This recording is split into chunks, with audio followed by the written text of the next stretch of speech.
All right, Amy Kellogg live in London. Thank you, Amy. And for more on this, we bring in national security analyst for the Clarion project, Ryan Mauro. Ryan, thanks so much for joining us. As you hear about this, and we're learning more and more over the past 24 hours after this attack, is this more about a cartoon, or is this more about radical Islam and how it plays out in the West? It's about radical Islam. They believe that they are to wage a violent jihad against the West and Europe, and these are just the juiciest targets for them in their mind. And so this isn't really about the cartoons. This is about the ideology, and the objective of this, or one of the objectives, is to get us to implement Sharia's blasphemy laws upon ourselves. They understand that they can never take us over and force a ban themselves on Muhammad cartoons and things like that. But what they can do is compel and frighten us into censoring ourselves and bringing ourselves into compliance with their worldview.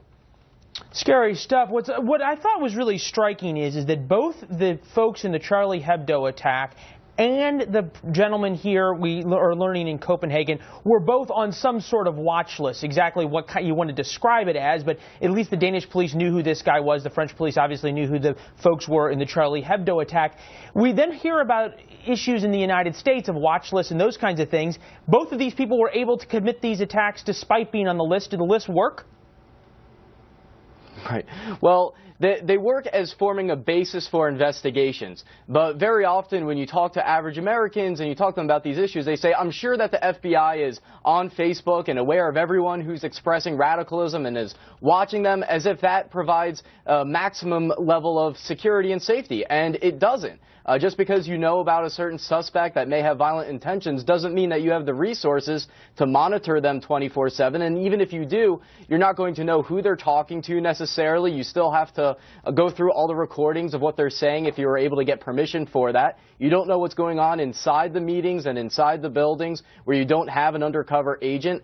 And so this idea that if we identify someone and we simply keep monitoring them, that's an appropriate strategy simply doesn't work. It's bound to fail. Well, we know in the case of at least the Europeans, a lot of times they're saying, look, we just don't have the resources to watch all the people who are on the watch list. In another sense, what really is striking to me also, and I know the Clarion project monitor a lot of what's coming out of the Arab world, not only sort of the extremist preachers, but also the governments and the more moderate folks, if those exist. I was struck by the fact that after you saw the shooting down in North Carolina of 3 Muslim folks, the embassies of Jordan sent their ambassador all the way down to the Carolinas. The Palestinian government says we want to be involved in the investigation. In the past 24 hours, have you guys heard any real outrage coming from the Arab world over this attack in Copenhagen and strongly condemning it?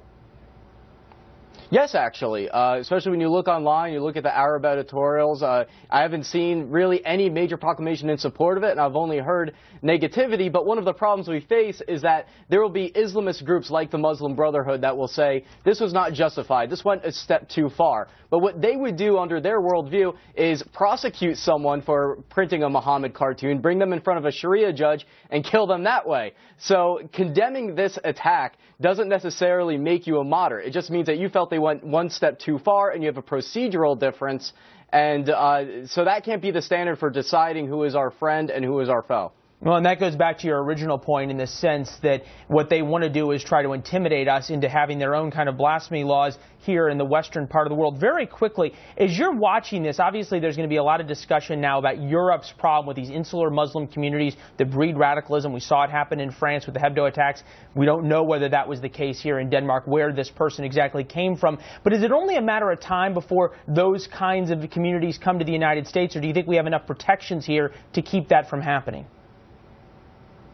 I think you're already beginning to see signs in the United States of that happening. If you want to see the future of the United States, you need to look at Europe. And that's why when we look at these trends, we have to say there needs to be a course correction here. And luckily, the French Prime Minister said the other day that part of our course correction needs to be confronting the ideology of groups like the Muslim Brotherhood and not just focusing on the individual who sets off the bomb in the last phase of the radicalization process. Interesting words with the French, especially when you cross it with the administration's current feelings on things and what they will and will not say, or call it for that matter. Ryan Mauro from the Clarion Project, appreciate your insights, sir. Take care.